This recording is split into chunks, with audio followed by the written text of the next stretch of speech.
Depuis la nuit des temps, à chaque moment des fêtes, on constate ceci.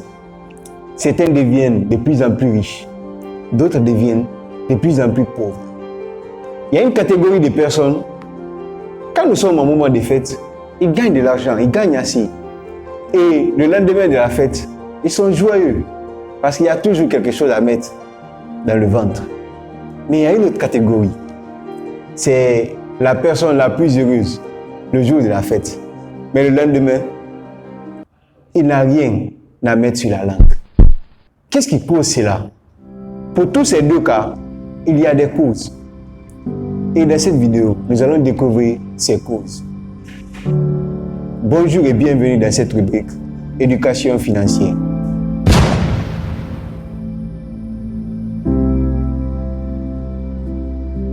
La première cause qui pousse les gens à ne rien avoir après la fête, à souffrir, parce qu'ils n'ont pas assez d'argent, parce qu'ils n'ont pas assez d'aliments, c'est le désir de montrer ce qu'on n'est pas. Vous voyez, ça nous arrive tous. Ce désir d'avoir le plus beau habit le jour de la fête. Le désir de manger les plus merveilleux mets qui existent. Sauf que ces choses, si on veut ce qui est plus apprécié par les gens, il faut donner plus. Il faut donner plus d'argent. Parce qu'actuellement, on achète. Et en faisant cela, en voulant montrer ce qu'on n'est pas, il faut forcément porter l'habit que tu ne peux pas te permettre. Il faut forcément manger l'aliment que tu ne peux pas te permettre parce que tu n'as pas assez d'argent. Si tu es pauvre, si tu ne peux pas te le permettre, prends ce que tu peux. Montre ce que tu es. Mais ce désir nous pousse à faire des trucs et ce n'est pas grave. Le jour de la fête, ça va marcher. Vous allez montrer aux gens que vous êtes riches. Vous allez porter les plus beaux habits, mais des habits très chers. Parce que j'ai constaté quelque chose. Vous voyez, vous connaissez sûrement ce cas. Il y a eu un habit chez nous ici qu'on appelle Fariari. La fête dernière, l'année passée, quand on voit cet habit, on voit que l'habit, c'est joli. Si c'est pour montrer à travers son habillement ce qui est joli, c'est l'habit parfait. Mais ce n'est pas ça. Ce qu'on veut montrer, c'est montrer aux autres qu'on porte l'habit qui coûte plus cher. Parce que j'ai vu des gens qui avaient honte de porter cet habit. Parce que c'est moins cher. Donc les gens ne portent pas parce que c'est beau ou même parce qu'ils se sentent à l'aise dedans. Non. Ils portent parce que les gens croient que c'est l'habit là qui est plus cher. Les gens portent ces habits pas parce que c'est moins cher, ou bien c'est parce que c'est joli, ou bien parce qu'ils se sentent bien dedans. Non. Ils portent tout simplement parce que les gens voient que ouais, ça, l'habit là, c'est cher. La deuxième cause, c'est maintenant d'utiliser toute son économie. Toute son économie, je dis bien, pour la fête. Vous voyez, les fêtes viennent.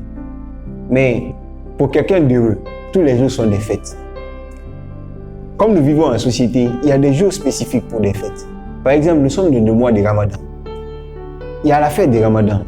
Pour les chrétiens, il y a leur fête. Dans toutes les communautés, même pas des communautés, même pas sur le plan religieux, il y a des fêtes, il y a des jours de fêtes. Pour ces jours spécifiques, on porte des habits. On fait des trucs qu'on n'a pas l'habitude de faire tous les jours. Ça, c'est normal. C'est la vie en société, ça. Mais est-ce que cela vaut le coup de prendre toute son économie et le dépenser pour cette fête qui est passagère, qui va passer, qui va revenir toutes les années? Cela fait quelques années que je gère une entreprise de collecte de fonds, la tontine journalière. Donc, nous partons voir des femmes, des hommes et mettre de l'argent, ce qu'ils peuvent mettre par jour. Et à la fin du mois, on leur donne leur argent. Quand vous avez besoin aussi, vous avez une urgence, vous pouvez venir. Vous demandez votre argent, on vous donne. J'ai constaté quelque chose. Dans les moments de fête, c'est la psychologie de la foule. Tout le monde pense de la même manière. Tout le monde pense dépenser. Ils viennent en même temps récupérer leur argent. Et vous allez voir, ils vont acheter des trucs vraiment qui ne valent pas la peine d'être achetés. Donc vous voyez, cela n'est pas normal. C'est ce qui fait que le lendemain de la fête, tu vas voir, le jour de la fête, c'était celui qui mangeait les mets les plus délicieux. Le lendemain, c'est celui qui n'a pas de quoi manger. Il y a des gens aussi, il y a des jeunes, surtout nous les jeunes, on veut montrer à ces femmes, à ces belles dames, qu'on est riche alors qu'on ne l'est pas. Donc on fait tout le jour de la fête. Le lendemain, on se met à demander la maman, à demander les frères. Est-ce qu'on peut avoir quelque chose pour au moins déjeuner? C'est alarmant. C'est grave. Et ce sont des causes de la pauvreté de la plupart des gens. Dans cette deuxième cause, il y a une autre catégorie qui représente la catégorie la plus mauvaise. Cette catégorie constitue des personnes qui n'ont même pas la première bonne habitude pour acquérir de la richesse, le fait d'économiser, mettre de côté une partie de ce qu'on gagne. Eux, ils n'ont rien, mais ils préfèrent s'endetter. Je dis bien s'endetter pour juste montrer aux autres qu'ils portent des beaux habits, qu'ils mangent des aliments plus chers. Donc ils s'endettent jusqu'au cou.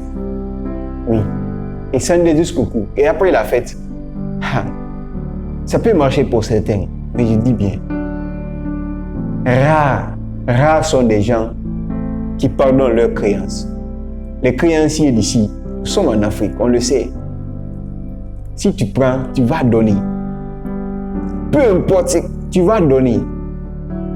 Parce que la personne là, c'est comment elle a cherché l'argent là. Donc quand vous prenez pour faire des futilités avec, vous allez donner. En tout cas, si vous ne voulez pas être humilié. Donc, ces personnes s'endettent. Avec ces dettes, si c'est une personne qui est payée par mois, avant de recevoir son salaire, vous allez voir que les dettes ont pris 80% ou 100% de son salaire. Vous voyez combien de fois c'est dangereux. Donc, c'est ce qui amène à la troisième cause. La troisième cause, c'est un cercle vicieux. Vous voyez, vous avez développé l'habitude de montrer ce que vous n'êtes pas. Et quand vous poussez les gens à aimer ce que vous n'êtes pas, un jour, les gens vont voir ce que vous êtes réellement. Et vous allez découvrir ce jour qu'ils n'aiment pas ce que vous êtes. Et ça sera désastreux. Le deuxième point, la deuxième cause, vous allez économiser et vous allez dépenser tout ça dans des futilités. Ensuite, il y a certains qui vont s'endetter juste pour montrer aux autres ce premier désir. Et quand ils le font, ils tombent dans des dettes qu'ils ne peuvent pas rembourser. Parce qu'ils attendent la fin du mois. Mais avant la fin du mois, ils avaient des besoins. Donc ils continuent à s'endetter. Quand le salaire vient, on rembourse la dette qui existait, on continue à s'endetter encore. Donc vous restez dans ce cercle vicieux. Et comment pouvez-vous devenir riche si vous êtes dans ce cercle? Votre objectif, c'est de payer les dettes, pas de vous enrichir, non. Vous restez dans ça jusqu'à la fin des temps. Et on ne vous souhaite pas. Donc pour sortir de ça, il faut tout simplement éviter ce désir. C'est humain, ça peut arriver.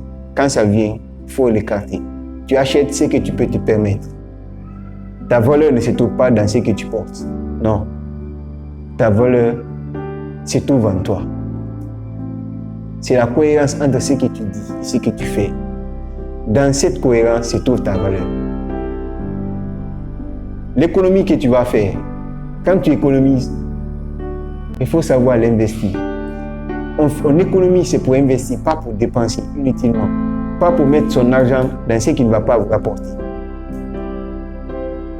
Et quand vous êtes dans un cercle vicieux, vous ne pouvez réussir. Donc, pour guérir de cette maladie, il faut s'attaquer aux deux premières causes. Vous allez éviter la troisième cause automatiquement. Si vous avez aimé cette vidéo, vous pouvez aimer, commenter, puis partager pour aider d'autres personnes. À très bientôt, si le véritable créateur, le créateur des cieux, de la terre et des êtres vivants, le veut bien.